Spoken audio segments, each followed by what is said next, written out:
Tenemos hoy la tercera parte de esta trilogía. La llamamos La Misión, aunque a veces también, como veis en la franja que tenemos a un lateral, también lo llamamos en alguna ocasión La Comisión. Porque cuando nosotros recibimos una misión o tenemos una misión, también entendemos que esa misión que nos ha sido entregada, pues al final se vuelve esa comisión, ¿no? Esto lo utilizamos mucho cuando vamos a enviar misioneros al mundo, los comisionamos, es decir, ellos tienen una misión y los enviamos para que ellos la puedan cumplir. Hay veces que podemos utilizar una palabra u otra, pero la esencia y el contenido es el mismo. Vamos a hacer un poquito de recuerdo de lo que hemos estado viendo las semanas pasadas. Las semanas pasadas vimos en primer lugar, hace 2 semanas, bueno, hace tres, literalmente, el mandato celestial. ¿Qué es el mandato celestial? Es Dios y su plan para salvar el mundo. Estuvimos viendo esos puntos donde estuvimos comprendiendo el pensamiento y la perspectiva del judaísmo en tiempos de Jesús y cómo eso había ido estableciéndose a lo largo de los años de una forma muy ligera. Estábamos viendo el propósito de Dios de que su pueblo fuese luz en el mundo. Vimos cómo había gentiles extranjeros que comprendían, entendían, se adquirían al pacto o podían ver a Dios tal y como era. Y vemos que al final era esa la respuesta, es que hay que ser bendición para las naciones y no otra cosa, no colocar barreras. Y era al final ese mandato celestial que nosotros entendemos sobre todo desde la llegada de Cristo, el levantamiento de la iglesia como dar respuesta a Génesis 3 y Romanos también 3, sobre todo versículos 10 y 23, para tenerlo más concreto. El mandato celestial es ver en los problemas del mundo y ver cómo Dios quiere solucionar esos problemas. Es decir, la evangelización del mundo, dar sanidad a el mundo tal y como está por culpa de Génesis 3. Entonces, dentro de ese mandato celestial, ese gran propósito general, absoluto, nosotros hemos sido llamados. Hemos sido llamados. ¿Qué quiere decir? Que Dios tiene un plan para nosotros. Y Dios nos quiere como discípulos y por eso nos da esa identidad. Hablamos de Pablo y cómo él entendió la evangelización dentro de su campo. Hablamos también de Aquila y Priscila, cómo se levantaron como discípulos para la evangelización del mundo y cómo también nosotros teníamos primero que personalizar ese llamado, es decir, cuál es mi campo, qué es lo que Dios me ha dado, dónde yo tengo que predicar, tengo que dar el evangelio en lugar, personas, etcétera, y también que eso lo tengamos que o lo vayamos a ir renovando tiempo a tiempo. Es decir, cada tiempo tengo que ir renovando, viendo, actualizando cuál es mi campo. Entendiendo estos dos puntos, ahora vamos a ir al tercero que está dentro del contexto, mismo contexto, pero tiene sus propios matices, que ya os avisé de que eran tres ideas muy parecidas porque hablamos de la evangelización, pero con los matices concretos. Antes de ello, vamos a leer en Primera de Corintios 16, 9, del 16 al 23. Lo voy a leer yo desde aquí. Vosotros, si lo necesitáis, podéis acudir a la Biblia, podéis leer la pantalla como lo queráis. Primera de Corintios, capítulo 9, versículos del 16 al 23, donde vamos a leer al apóstol Pablo escribiendo esta carta, a veces exhortativa, y dice así la palabra del Señor. Sin embargo, cuando predico acerca de las buenas noticias, y perdón que interrumpa, estoy leyendo en Nueva Versión Internacional estos versículos porque los quería leer en una versión un poco más llevadera y un poco más fácil. En Nueva Versión Internacional, vosotros leed en la que tengáis. Sin embargo, cuando predico acerca de las buenas noticias, no tengo de qué enorgullecerme, ya que estoy bajo la obligación de hacerlo. Ay de mí si no predico las buenas noticias. En efecto, si lo hiciera por mi propia voluntad, tendría recompensa. Pero si lo hago por obligación, no hago más que cumplir la tarea que se me ha encomendado. ¿Cuál es entonces mi recompensa? Pues que al predicar acerca de las buenas noticias pueda presentarlo gratuitamente sin hacer valer mi derecho. Aunque soy libre respecto a todos, de todos me he hecho esclavo para ganar a tantos como sea posible. Entre los judíos me volví judío a fin de ganarlos a ellos. Entre los que viven bajo la ley me volví como los que están sometidos a ella, aunque yo mismo no vivo bajo la ley, a fin de ganar a estos.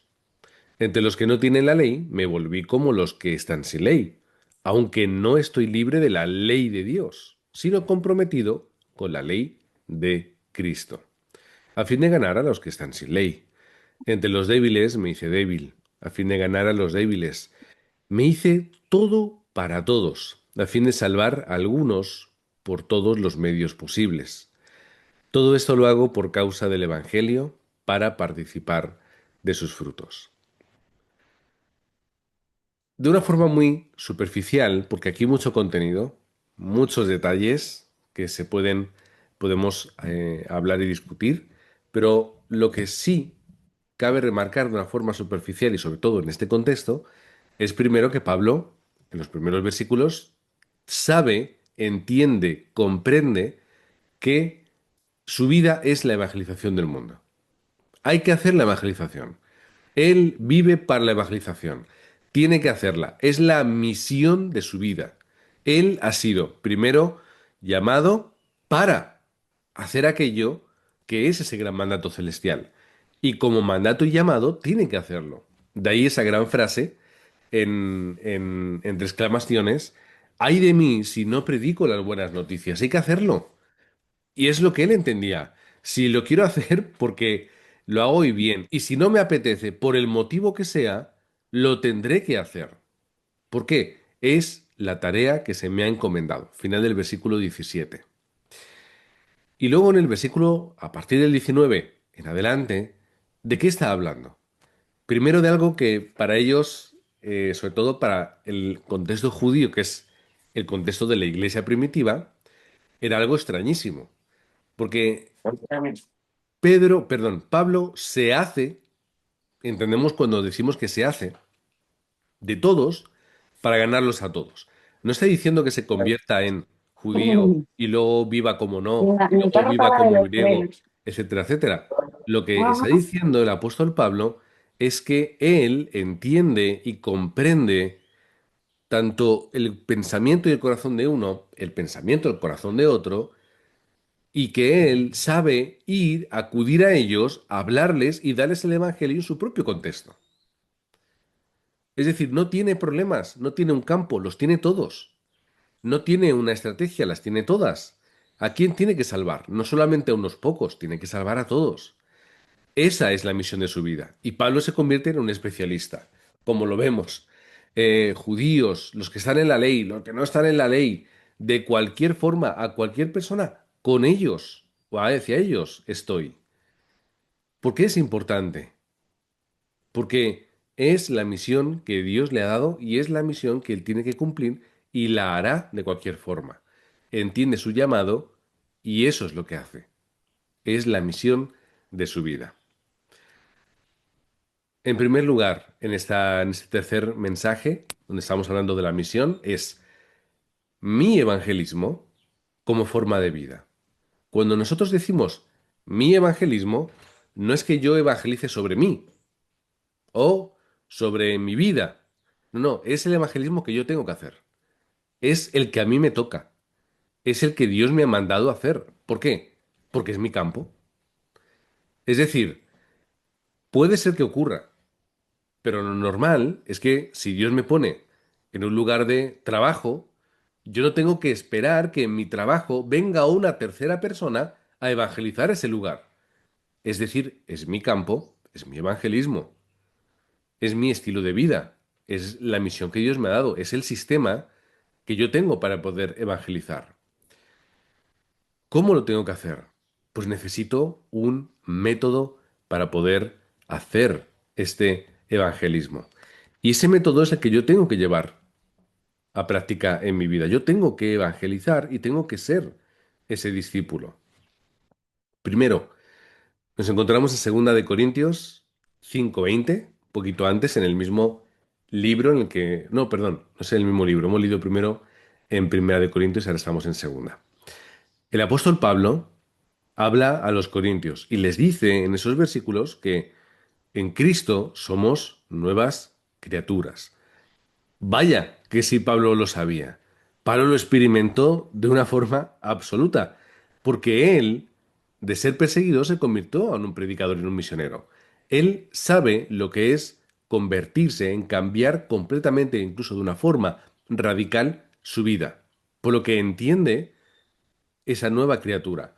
Pero no solamente como nueva criatura, es decir, tenemos una nueva identidad, sino que además la palabra, si vosotros lo veis, ¿qué es lo que dice la palabra? Que Dios nos ha llamado como embajadores de Cristo. Embajadores de Cristo. Dice el versículo 20, lo voy a leer. Así que somos embajadores en nombre de Cristo, como si Dios rogase por medio de nosotros, os rogamos en nombre de Cristo, reconciliaos con Dios, embajadores en nombre de Cristo para la evangelización del mundo. ¿Cómo yo puedo hacer mi evangelismo? Cuando tú te conviertas en un embajador, cuando tú representes, cuando tú lleves, cuando tú transmitas ese valor. En segundo lugar, yo sé que embajador y representante pues pueden ser sinónimos de alguna forma, porque ambos representan a algo o a alguien. Sin embargo, yo lo tomo de esta forma, y es que el representante es el que está en lugar de alguien y tiene poder, es decir, adquiere el poder de una persona. Y esto, pues lo íbamos a hacer hace no mucho, cuando necesitaba mi hermana vender su casa. Mi hermana y mi cuñado tienen una casita que compraron hace tiempo en Madrid, que bueno, ahí la seguían pagando. Y ellos hace tiempo se mudaron a otra ciudad. Entonces, tienen su casa en Madrid con una persona que estaba alquilada, estaba ahí, y ellos tenían alquiler, estaban viviendo de alquiler en otra casa. ¿Qué ocurrió? Pues llegó el momento donde había que vender. Había que vender la casa de Madrid, donde ellos no vivían, para poder comprar en la que ellos estaban viviendo. Pero como viven en otras ciudades, había que hacer un documento y era difícil. Yo le dije a mi hermana, hermana, vete a un notario o habla con ellos para que me des el poder, para que yo te represente y yo pueda firmar estos documentos del principio. Luego ya los demás de la compraventa, pues ya tendrás que venir tú, pero por lo menos esto, déjame que yo lo haga. Al final no hizo falta hacerlo, pero mi hermana me hubiese dado un documento con mis datos donde yo iba a firmar un documento totalmente legal, pero que además era totalmente vinculante. Y esto se puede hacer. Los representantes, por ejemplo, de personas famosas, actores, futbolistas, tienen el poder para firmar y determinar la carrera de sus representados. Ocurrió algo en un caso de un futbolista muy famoso, Leo Messi, que todos lo conoceréis de una forma u otra, y él tenía contratados a unos gestores de su dinero. Y esos gestores pues bueno, hacían lo que suelen hacer, cuidar de pagar menos impuestos, de ganar por aquí, ahorrar por allá. ¿Qué ocurrió? Habían hecho cosas que estaban mal. Llegó aquí en España y dijeron en Hacienda, esto está mal, tienes que pagar tanto dinero y además podemos meterte en la cárcel. Se levantó un caso enorme, salió culpable, pero al final ya sabéis cómo son estas cosas. Se reduce una cosa, se reduce de otra, no tenía antecedentes, pues bueno, no hay cárcel, pero tienes que pagar una indemnización de no sé cuántos millones, que para él no es nada. Él decía, no, si yo no he hecho nada, han sido ellos.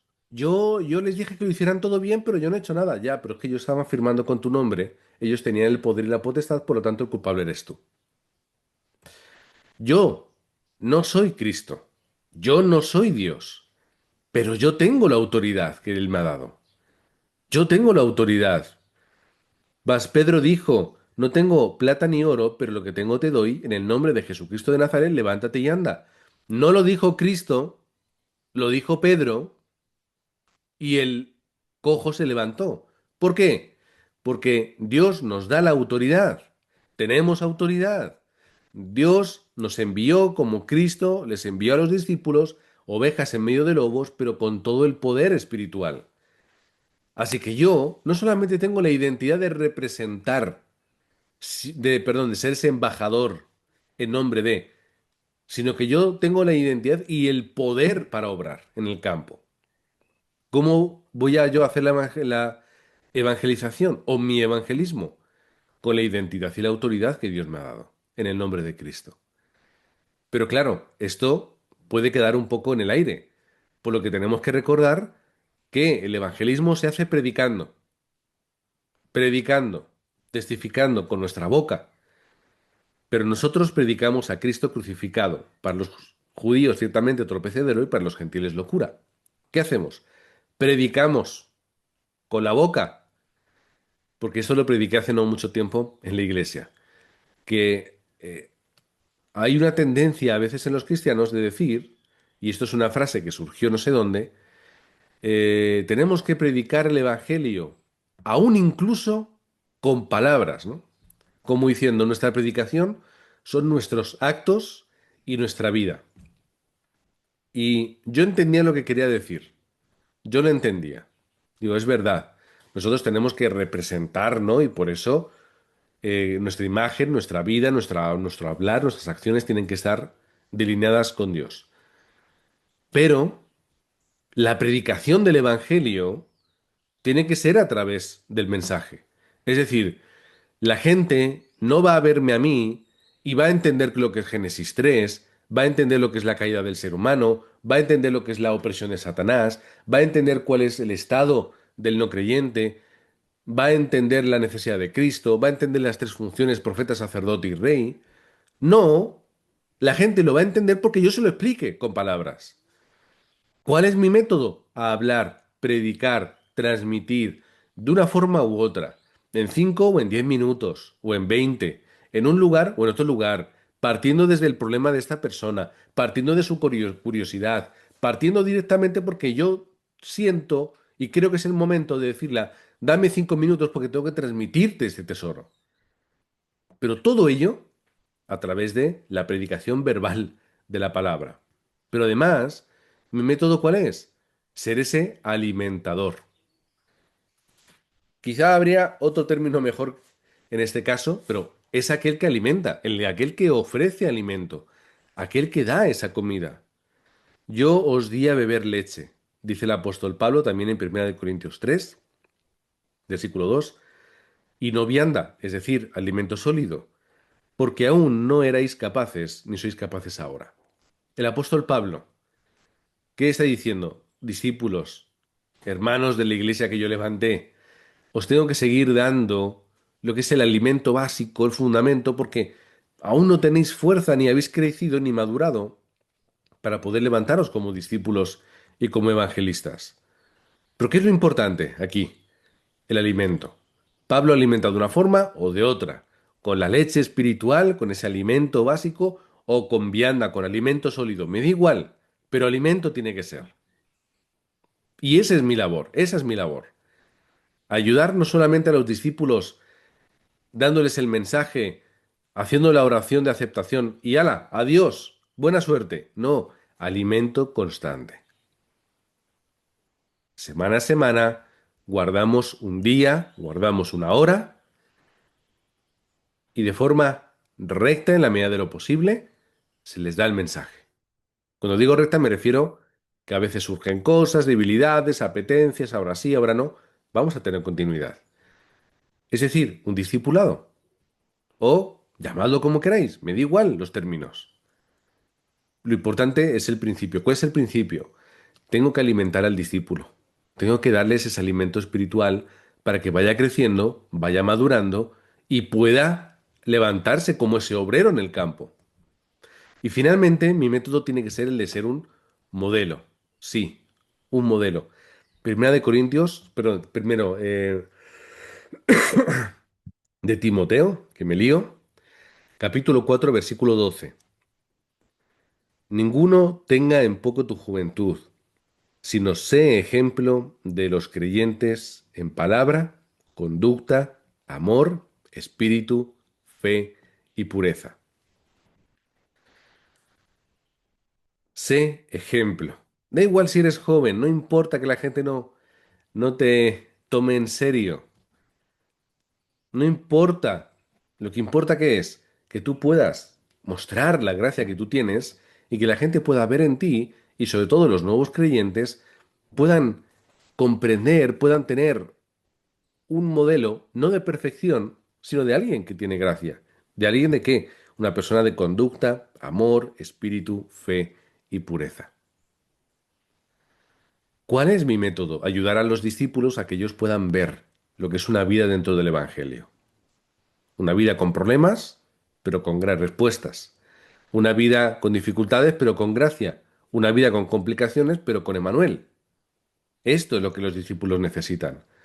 Si cuando un discípulo entra en la iglesia y lo que ve es a la gente tirada en los bancos, bostezando, llegando tarde, hablando en mitad del mensaje, ¿qué va a pensar? Por eso nosotros tenemos que ser modelos, no de perfección, no de rectitud, no, simplemente de alguien que quiere dar culto en espíritu y en verdad, alguien que quiere escuchar la palabra, alguien que está disfrutando del momento.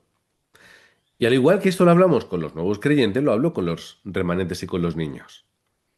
Si un niño se sienta con su papá y mientras que estamos en el mensaje predicando, el papá está mirando el teléfono, ¿qué es lo que va a hacer ese niño que va a aprender? Ahora, si su papá o su mamá en el tiempo de la predicación están tomando notas, están con su Biblia y están escuchando, ¿qué es lo que van a aprender? ¿Qué van a interiorizar? Mi método es este. Embajadores, representantes, predicadores, alimentadores, modelos, para que los discípulos puedan poder ver y entender, para que los discípulos puedan, sobre todo, ver a Cristo, puedan escuchar a Cristo, puedan aprender sobre Cristo y de esta forma puedan crecer en su vida. En segundo lugar, ¿cuál es nuestra seguridad? Cuando nosotros preguntamos sobre nuestra seguridad en el mundo, todo el mundo nos va a decir lo mismo. Mi seguridad es mi trabajo, es mi economía, es mi posición. Y cuando te echan del trabajo, toda tu seguridad tambalea. Todo tambalea. Es un drama quedarte sin trabajo. Es muy difícil. Me imagino que en todos los países, casi todos, es así. Digo casi todos porque, por ejemplo, en Europa, los países nórdicos están tan bien organizados que a la gente no le preocupa quedarse sin trabajo. Bueno, encontraré otro. Y más o menos siempre encuentran otro. Y mientras tienen unas prestaciones sociales enormes, por lo que no les preocupa. Hay países muy bien estructurados en este sentido. Los ciudadanos tienen seguridad siempre. En España no tanto. No sé, no conozco, no diré mencionaré más países, pero por lo menos en España no hay tanto. Son otros países los que viven sobre todo con esa gran seguridad.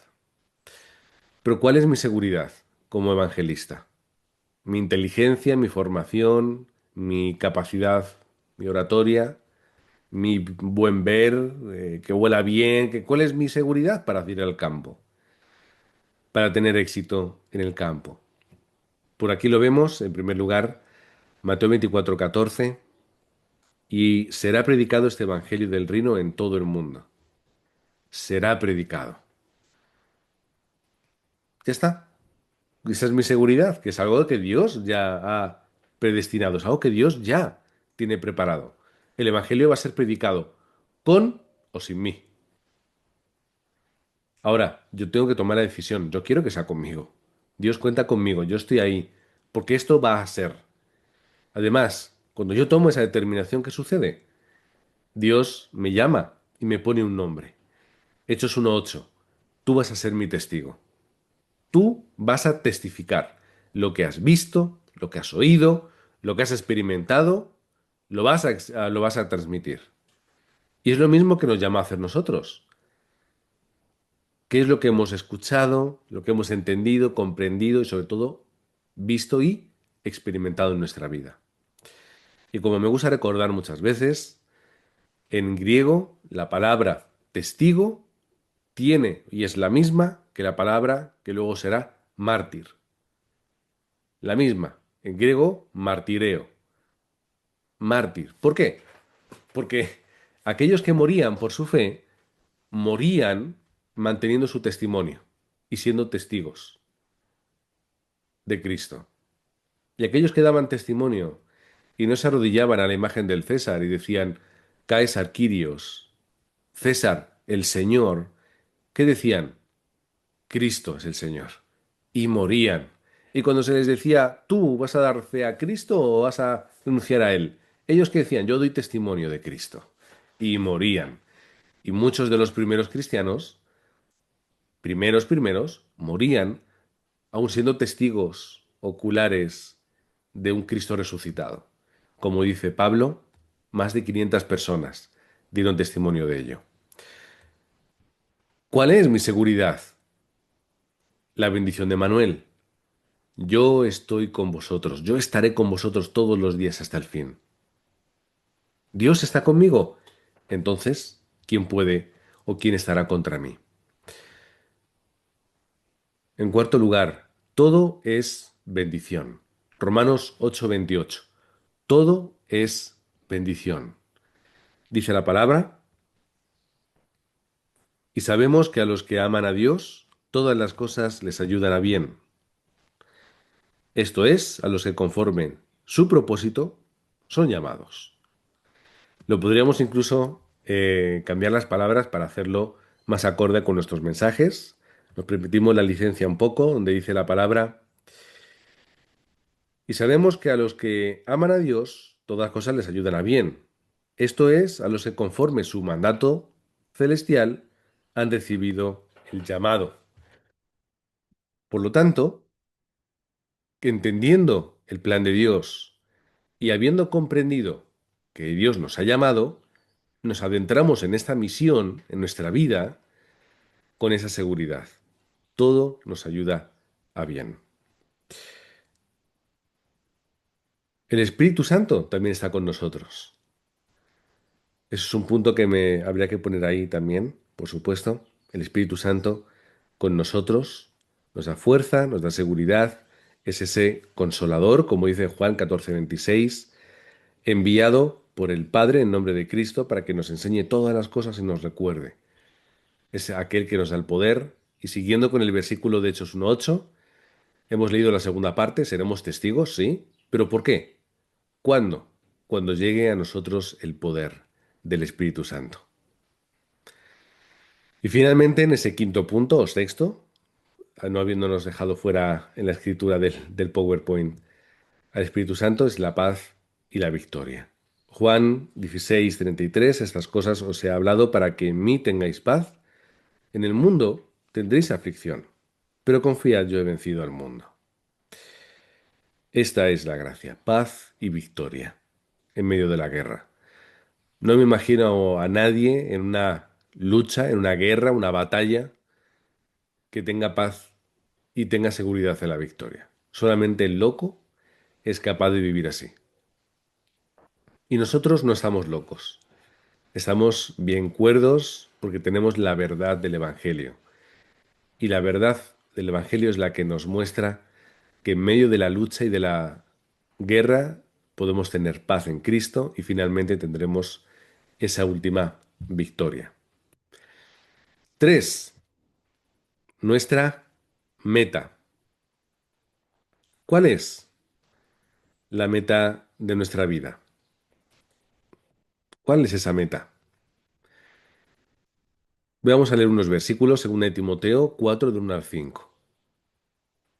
Nos quedamos con el versículo 2 al 5. Ahí están escritos, predica la palabra, persiste en hacerlo, sea o no sea oportuno, corrige, reprende, anima con mucha paciencia sin dejar de enseñar, porque llegará el tiempo en que no van a tolerar la sana doctrina, sino que llevados por de sus propios deseos, se rodearán de maestros que les digan las fantasías que quieren oír. Dejarán de escuchar la verdad y se volverán a los mitos. Tú, por el contrario, sé prudente en todas las circunstancias, soporta los sufrimientos, dedícate a la evangelización, cumple con los deberes de tu ministerio. ¿Cuál es nuestra meta? Que nosotros algún día podamos transmitir estas palabras a alguien. A alguien, si puede ser a muchos. Que nosotros algún día podamos levantar esos discípulos y podamos transmitirles estas verdades. Predica, reprende, insiste. Llegará el tiempo en el que no toleren la sana doctrina. Bueno, eso ya está más que aquí. Ya llegó más que de sobra. Y hoy en día tenemos muchos maestros que hablan con fantasías, etcétera, etcétera. Pero ¿qué es lo importante? Que la gente, los creyentes, nuestros hermanos, dejan de escuchar la verdad del Evangelio y prefieren escuchar otras tantas cosas que parecen que son, que están cerca, que tienen pinta de, pero no son Evangelio. Por lo que quedémonos con esto, que podamos ser ese Pablo que levanta a esos Timoteos y les dejan este legado, el legado del Evangelio, el legado del ejemplo, el legado de lo que ya hemos mencionado antes. Y terminar con estas palabras. Sé prudente, soporta los sufrimientos que van a venir, pero en medio de ello, dedícate a la evangelización, cumple con el ministerio que Dios te ha dado. Pablo habla a Timoteo como pastor de la iglesia de Éfeso. Nosotros no tenemos por qué ser pastores de ninguna iglesia. Tenemos nuestro ministerio en el campo.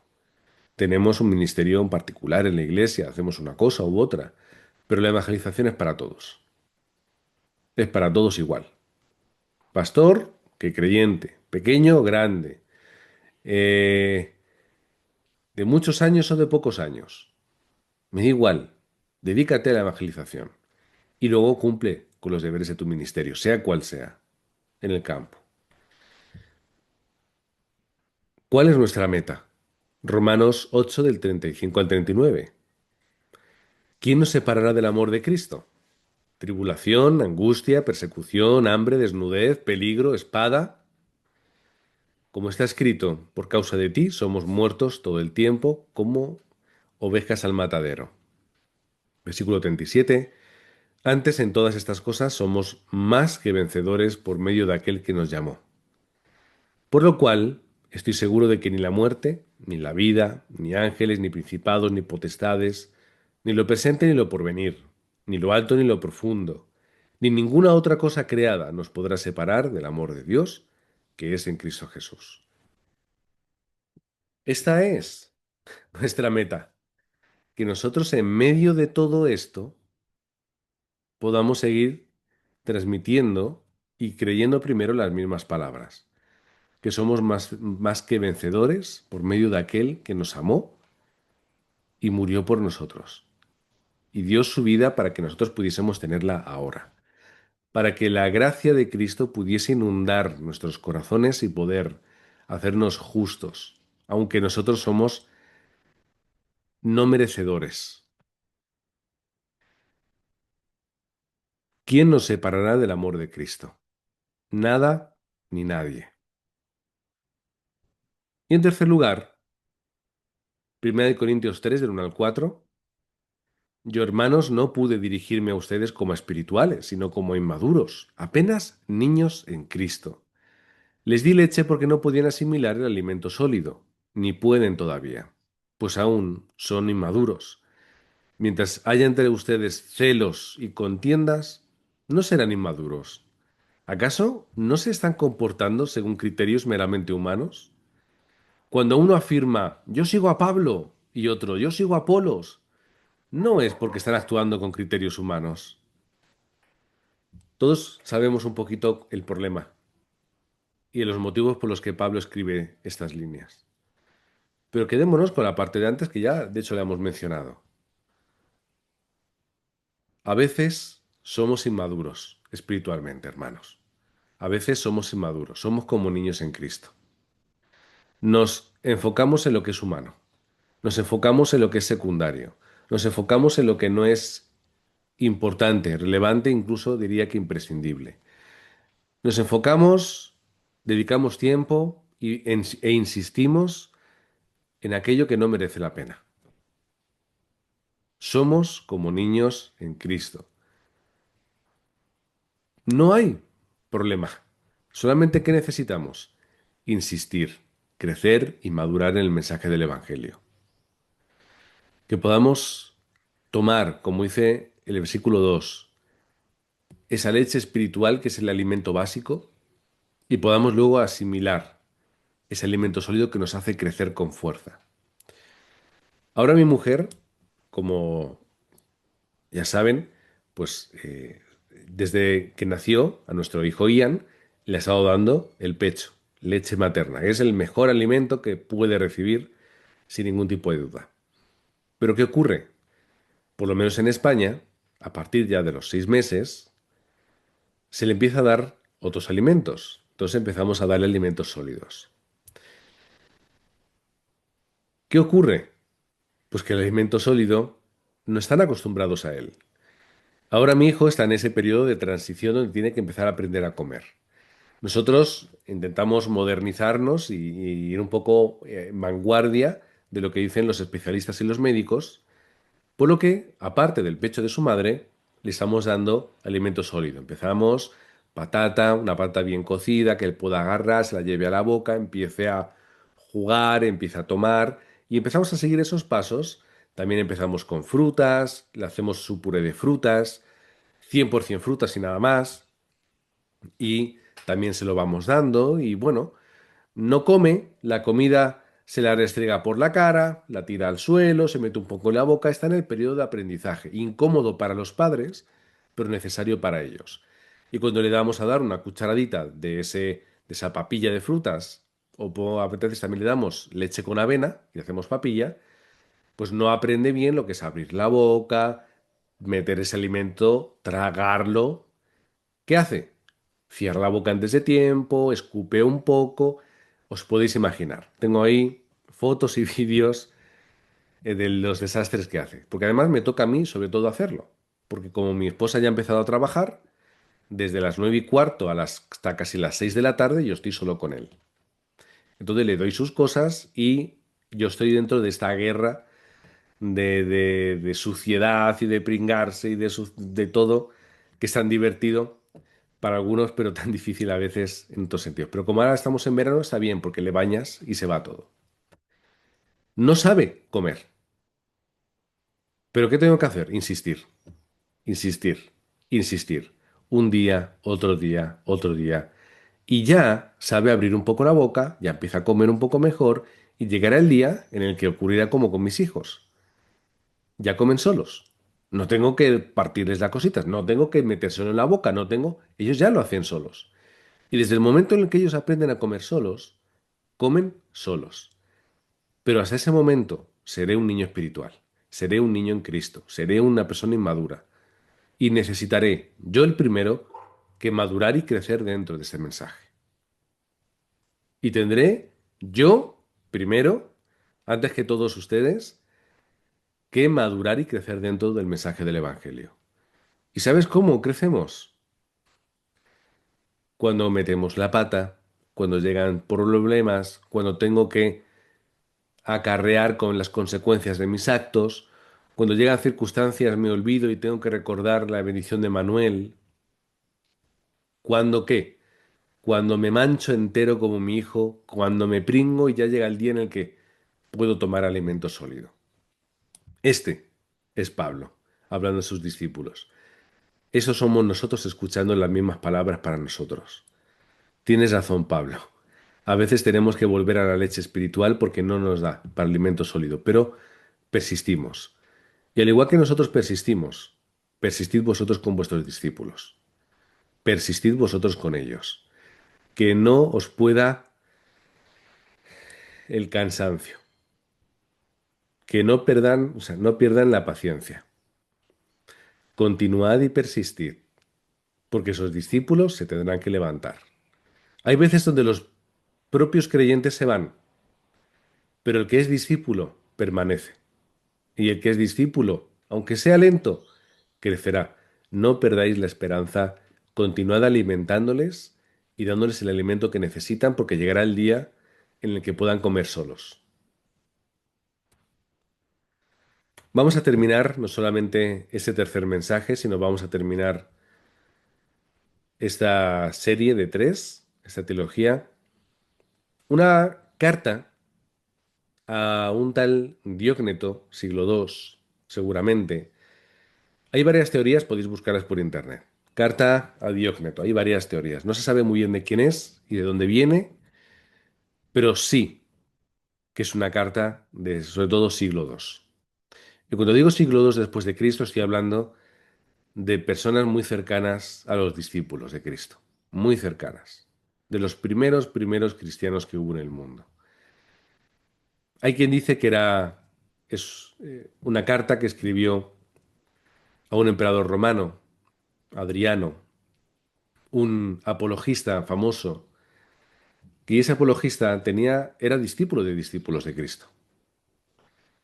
Pero lo importante no es eso. Yo he tomado tres fragmentos de toda la carta, que la podéis buscar por internet y leerla, es muy interesante. Es una carta apologética y la vamos a leer y con esto terminamos. Dice así, hablando sobre los cristianos, sobre los creyentes. Residen en sus propios países. Permitidme que beba un poco de agua antes.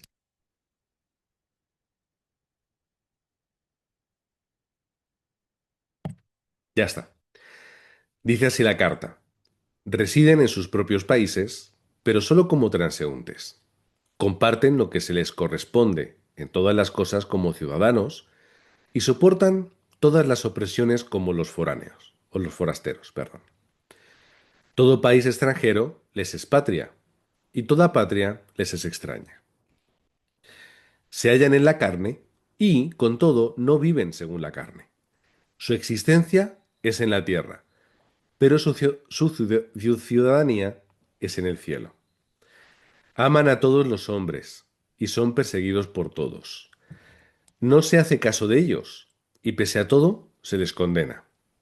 Se les da muerte, y aún así están revestidos de vida. En una palabra, lo que el alma es en un cuerpo, estos son los cristianos en el mundo. El alma se desparrama por todos los miembros del cuerpo, y los cristianos por las diferentes ciudades del mundo. El alma tiene su morada en el cuerpo, y con todo no es del cuerpo. Así que los cristianos tienen su morada en el mundo, y aún así no son del mundo. El alma que es invisible es guardada en el cuerpo que es visible. Así los cristianos son reconocidos como parte del mundo. Estos somos nosotros. Vivimos en la carne, pero no según la carne. Y nuestra existencia es en la tierra, pero nuestra ciudadanía es en el cielo. Hemos sufrido, sufriremos por nuestra condición. Nos enfrentaremos a un mundo en contra nuestra, a un campo difícil que nos repudia, a un príncipe de la potestad del aire, como dice Efesios 2, que quiere destruirnos. Pero en Cristo somos más que vencedores. Lo único que Dios nos pide es que persistamos y que continuemos y que acudamos a ese fin, que es la evangelización del mundo. Y como conclusión, solamente tres ideas, solo tres, que es con lo que nos quedemos. Hermanos, estad en el lugar que Dios desea. Yo sé que todos pensamos, me quiero mudar, quiero ir a vivir aquí, quiero cambiar de trabajo, esto, lo otro, el hogar. Permanece en el lugar que Dios desea. Y si Dios desea otro, ve a otro. Permanece y tienes que estar en el tiempo que Dios desea. El tiempo, el horario que Dios ha establecido. No el tuyo, no lo que te apetece, no lo que consideras, no lo que te sale de dentro. El tiempo y el horario de Dios. Y luego tienes que estar en el acontecimiento que Dios desea, en el acontecimiento que Dios permite, en el acontecimiento que Dios deja que ocurra por algo. A veces encontraremos ese algo, a veces lo veremos, otras veces no, y obedeceremos igual, y seremos bendecidos igual. Así que hermanos, os bendigo en el nombre de Cristo, para que podáis y podamos entender cuál es el gran mandato celestial, el gran propósito de Dios absoluto, que es salvar a la gente que muere, salvar a los que están perdidos, salvar a la gente que está en la oscuridad del mundo, que sufre, que clama, que llora, que se suicida, que cae en adicciones, que se pierde. Y lo hagamos con el mensaje del Evangelio, porque somos llamados a hacerlo. Somos llamados con una misión clara, la cual tenemos que convertir en lo más urgente, necesario e importante de nuestra vida. La misión de la evangelización es nuestra vida, es nuestra vida. No es una vida aparte, no es algo más, no es algo que se ha sumado, es nuestra vida. Transmitir la luz del Evangelio es nuestra vida. Así que os bendigo en el nombre de Cristo, para que podáis permanecer en este mandato celestial, este llamado y esta comisión a vuestro campo. Padre, te queremos dar gracias por que tú hayas contado con nosotros. Es, parece que es un error, porque no somos nadie, no somos nada, no tenemos nada. Somos imperfectos, fallamos, caemos, pero tú has contado con nosotros. Tú nos has llamado como evangelistas en el campo y nos has dado esa misión de la evangelización del mundo. Gracias, Padre, porque tú crees en nosotros y a través de lo que tú haces en nuestra vida lo vamos a poder conseguir. A través de tu gracia lo hallaremos. A través de la obra del Espíritu Santo podremos alcanzar esa respuesta y ese fruto. Ese fruto que es dulce en nuestra boca, ese fruto que es nutritivo y que es necesario para nuestra vida, que es hallar esos discípulos en el campo. Gracias, Padre, porque no es de nosotros, esto es todo por tu gracia. Gracias, Padre, una vez más, porque tú nos conociste, nos conocías desde antes de la fundación del mundo. Tú nos has elegido, escogido, llamado y comisionado en el campo. Queremos, Señor, complacerte, siendo esos discípulos que obedecen, esos discípulos que levantan discípulos, esos discípulos que están en el lugar correcto, en el tiempo correcto, en la circunstancia correcta. Todo aquello que tú has dictaminado. Oramos en el nombre del Señor Jesucristo. Amén y amén.